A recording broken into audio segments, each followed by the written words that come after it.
Good evening, ladies and gentlemen. We're so glad to welcome you as part of our community tonight. Please note that this webinar is being recorded and distributed live stream. By entering this virtual meeting room, you give your consent to be recorded and distributed by being live with Simeon Moore and other third parties. If you wish to not be recorded, please go to the LinkedIn Live video feed, the link to which I just placed in the chat room. Tonight, our featured guest is composer Linda J. Chase, whose new album, For Our Common Home, will be the subject of tonight's conversation.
Welcome, Linda. Hello, how are you, Simeon? Linda, so tell us a little bit about where you come from, how your musical tastes were formed, and why you decided to become a professional composer.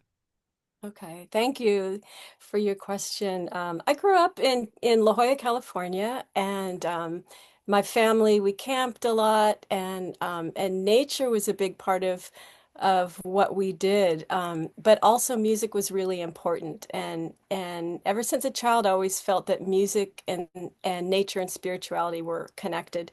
I started with clarinet, and then I played guitar and started writing songs. My first song was for a horse. But then there was a real defining moment when I was, I guess, in seventh grade. My dad and I went to the beach to watch the sunset. And there was this young woman playing the flute with her dog and watching the sunset over the ocean. And I was completely inspired and taken by that aesthetic. But then that's also when I started the flute, which became my primary instrument.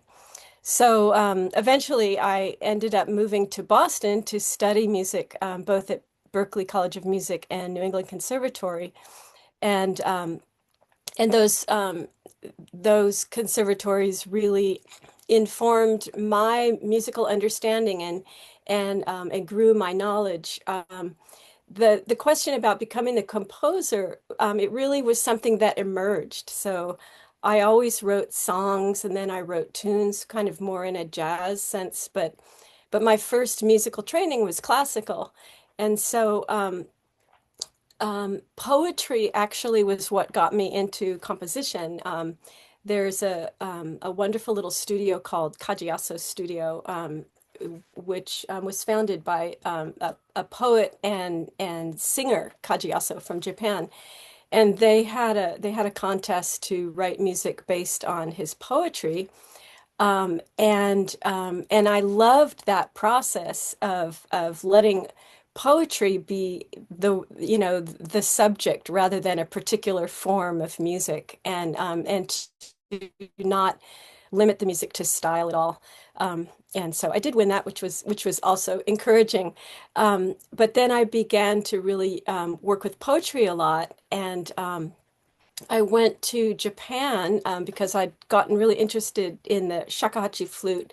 at New England Conservatory, I was able to study um, different styles of music besides classical and jazz, some Bansuri Hindustani flute and also Japanese shakuhachi flute. So I got a fellowship to go to Japan to study the relationship between sound and silence. And I happened to be there, if any of you remember, March 11th, 2011, when the big earthquake, tsunami, and nuclear meltdown happened. And that was a defining moment for me as a person because I really felt like I heard the earth cry out, being so close to such tragedy, and came back and began writing music to ancient Japanese poetry, and then collaborated with poet Jane Hirschfield, who has translated a lot of that poetry. Um, and continued my interest in music and nature with a Grand Canyon residency, writing about my experience as artist in residence in the Grand Canyon, which kind of brings us close to today. Still writing music that is grounded somehow in nature, but also where I've moved in the last few years is music that's also speaking about peace and justice, and and that's actually what led me to the text of this piece. Let's listen to the next movement. This is Language of Trees.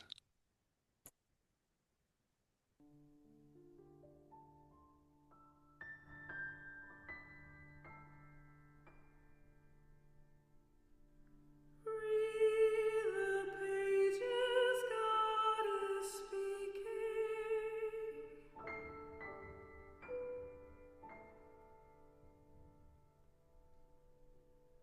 Creation speaks in languages of trees.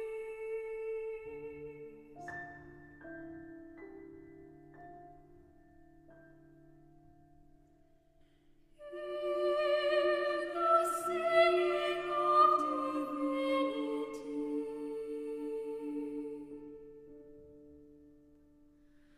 The flowers sing of beauty.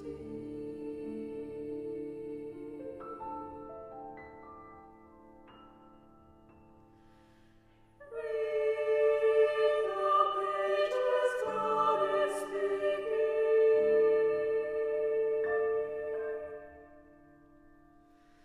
Creation speaks in languages of trees.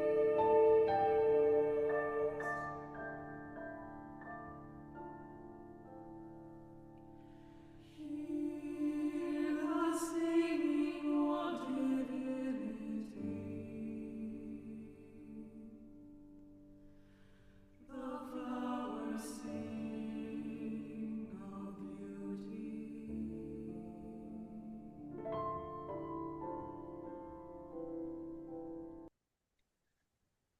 Now, tell us about an oratorio, Linda. What is this? When I think of oratorio, the name Handel comes to mind, the Messiah. What is an oratorio exactly? Why did you write an oratorio? Okay, that's a great question. A lot of people get mixed up with what an oratorio is. Just very simply, it's a large work based on sacred text. And we think of this in the classical music especially, but it will have a large chorus and orchestra, and it can be based on any sacred text.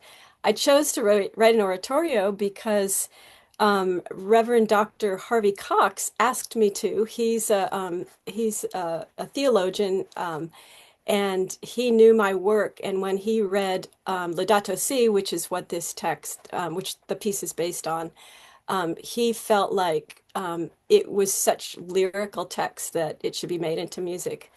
And so he commissioned me to do it. Okay, let's listen to our next track. This is What Does Earth Need?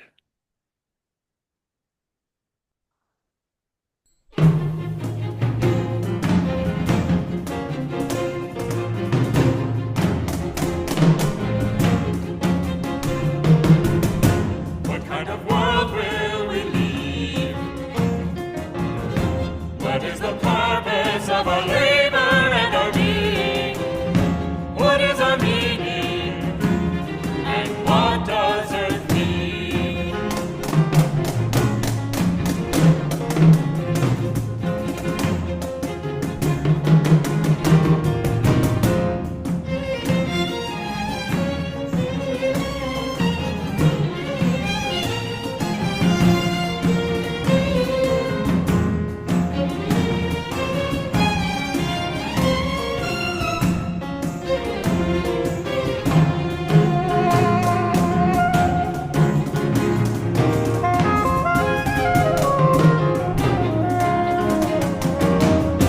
What does it mean to be free? And when the laws protect the profits, not community, and is it freedom when it leads to suffering? Because all are not free.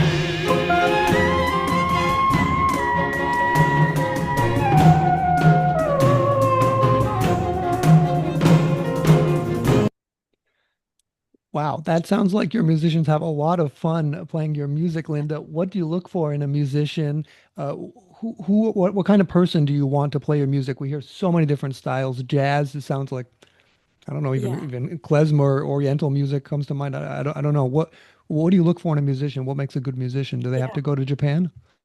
No, that's a great question, but I want to, before I answer that, say a little bit more about what it's about, just to make sure, because I don't think I was so clear with the last question. Um, the text is based on Laudato Si, which Pope Francis wrote in 2015. And it was an encyclical, and it was a letter to the world. It was a letter to everyone, all people of all faiths. And it focuses on environmental justice, addressing specifically the impact of the climate crisis on the most vulnerable. And I like this question, Simeon, because in thinking about it for this interview, it's also about my experience as a composer at that time when I was writing it. So 2020, 2021, you remember what was happening in the pandemic. And so engaging with this text and creating libretto and creating melodies that and harmonies and rhythms that express what was going on was is also what it's about. And a lot of the libretto is like what you just heard in What Does Earth Need? Pope Francis writes, "What does Earth need of us?" And that was a really intriguing question. And thinking also think realizing, our we are fragile, our moments here on life and our moments of life here, and reflecting on what is our purpose and what is our path. And I was able to be up on the north coast of the Atlantic to write a lot of this, and so a lot of my time was spent by the ocean in winter, and reflecting about our path in life. And as far as musicians, I'm really, really lucky because I teach at Berklee College of Music and New England Conservatory. And so I have wonderful faculty colleagues in all styles of music and former students. And I look for musicians that are flexible in their ability to interpret, paraphrase, also read, of course. And I also look for musicians that are um, that believe in this message as well, because I think it can make a big difference when we're playing music, if we care about when, especially when the message is about, addressing the planetary crisis, to get musicians that really, really care about that. And But it's also a challenge because of the multiple styles of music.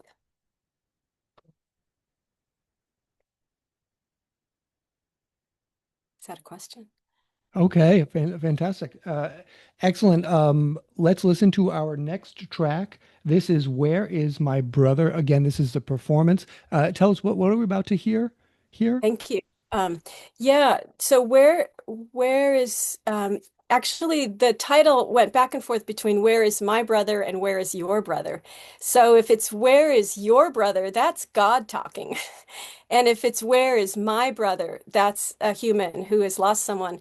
And so this was written a couple days after George Floyd was killed, and there were Black Lives Matter movements beginning, and in the text of Laudato Si, Pope Francis talks about the Cain and Abel story, and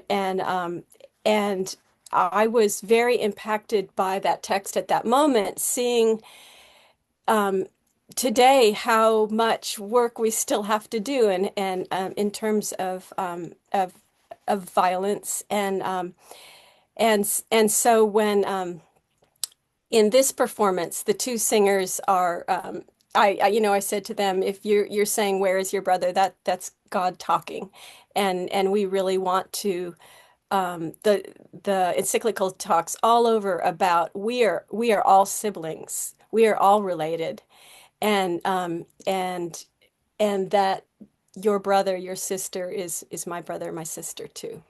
Let's have a listen.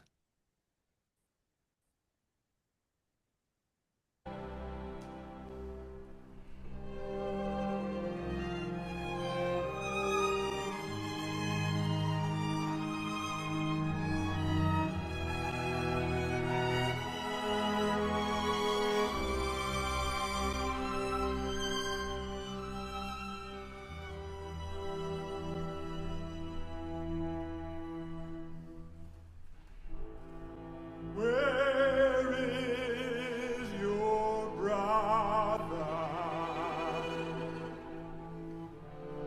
What have you done? Where is your brother?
Fantastic. So I'm going to let us stop there so we can hear the climax when you purchase the album after the show.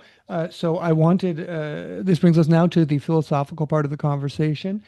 And quote, I was commissioned by world-renowned theologian Harvey Cox to compose an oratorio based on Laudato Si, which addresses the impact of the environmental crisis on the most vulnerable communities. Highlighting compassion and solidarity, this quote from the encyclical spoke to me.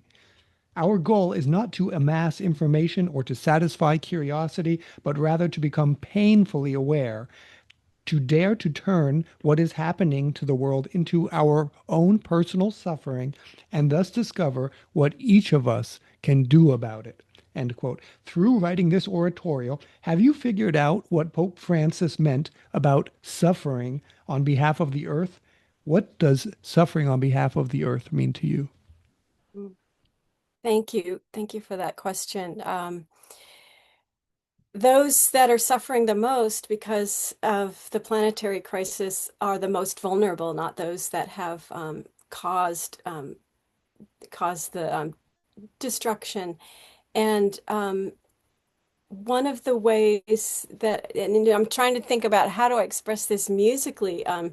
Pope Francis talks about Mother Earth, and it is like a sister, and the sister cries out, and that's very early in the encyclical. And so this idea of a sister crying out, of the earth crying out, and I'm also thinking about the Me Too movement and when people are crying out and identifying with that.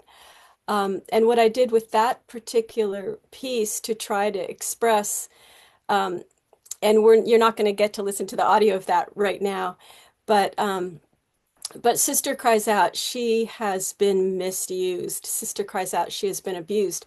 And then I go on to talk about species becoming extinct. And then while the chorus is whispering the names of species becoming extinct, we have an audio recording of those particular species at that moment. So you're hearing rhino, cheetah, whooping crane, and my feeling and my hope in this idea of it's a question of compassion. How do we feel what someone else feels? And music does that. Music can do that. And that was my hope in this exploration towards expressing compassion for the suffering. Let's listen to our final selection of tonight. This is Let Us Sing As We Go.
Okay. Would anyone like to make any comments, ask any questions? Linda's here. Hi, Dr. Davis. Linda's here to hear your questions and answer your questions, hear your comments. Okay, hi, Sim. Thank you. Mrs. Chase, wonderful comments. How do you figure out what instruments to express your feelings? Mm. And also, where is your brother? Where'd you get that idea from? Sorry. Thank you. That's a great question. I love composing because those are the questions. How do we express a concept? How do we make something visual sound like something? How do we make an idea become something sung? And of course, a lot of it is orchestration training that we get in school, but um,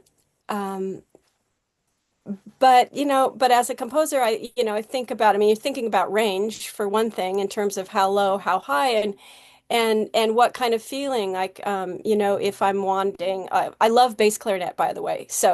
And which is great for this piece because there are a lot of places where I really want this resonant, deep, um, and a little bit dark sound happening, so I'm going to choose the bass clarinet for that, and then or for another of the movements, harmonize with creation.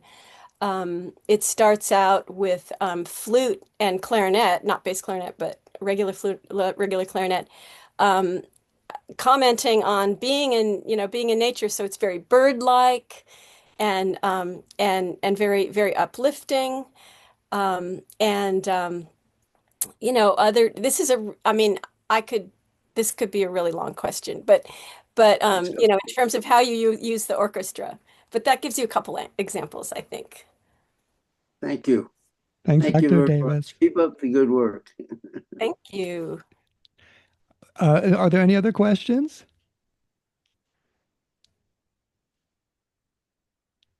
I had a question. Please. One of your questions was that we had talked about before was, what is my wish for listeners? And I think we touched on that a little bit, but I think it is important because as a composer or a performer, we're always thinking about our audience and what do we want to say. And then, of course, first of all, I want people to enjoy the music and be touched by it. And if somebody comes up to me crying afterwards, that's the best compliment. That means they really felt something. But then because the text is so important and so relevant today, I also hope that listeners find more of a personal connection, perhaps, with what's going on. Hopefully, a sense of unity, especially when we're listening to this together, and inspiration to speak out to what you care about. Oftentimes we feel like our voices don't make a difference, and they really do make a difference. And when we speak and when artists speak, this is how we do it. And then each one of you can speak truth in whichever way is would be your voice. Okay, final question then. If Pope Francis was joining us today, what would you want him to feel if he was discovering this music? Wow. Well, yeah, it's been a rough year, and in terms of losing him, but I actually um, sent him the CD a couple years ago, and he wrote me back a letter and sent me a rosary.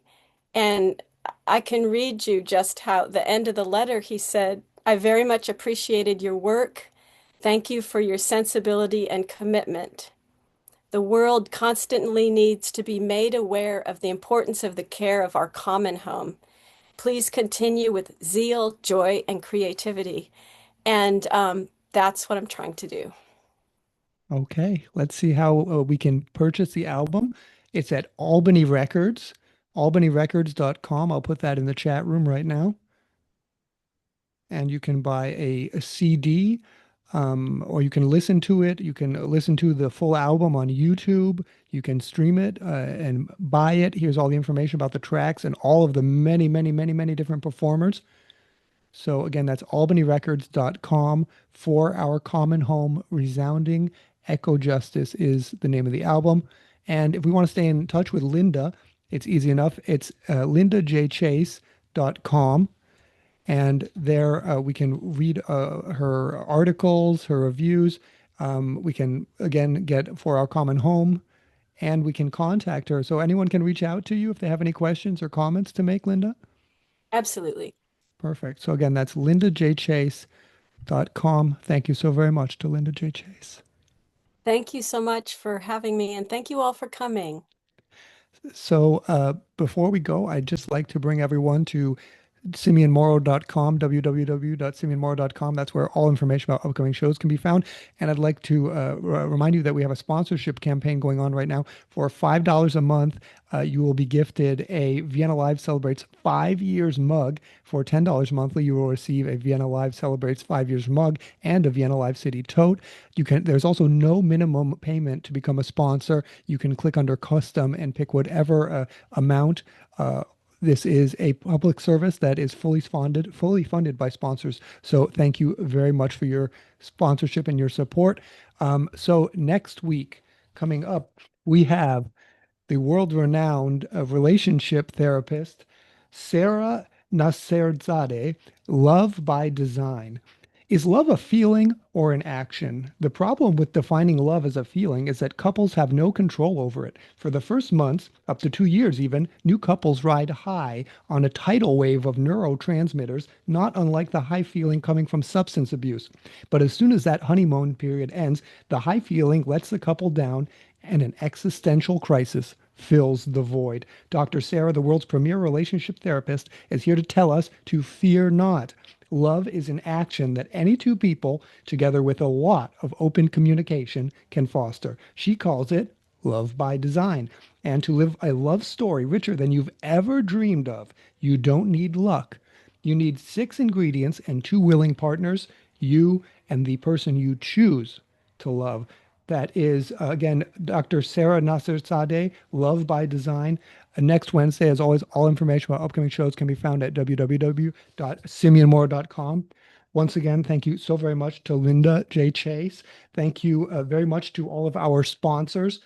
For your ongoing support allows Vienna Live to operate as a free classical music public service. Thanks to my cousin Mike and a marketer from Layer App. If you're an architect or an engineer, they have a really cool tool you should check out. Of course, thanks most of all to you, our participants, who make it all worthwhile over these past 5 years and the next 5 years. From Boston, Massachusetts, and New London, New Hampshire, goodbye, and see you next Wednesday.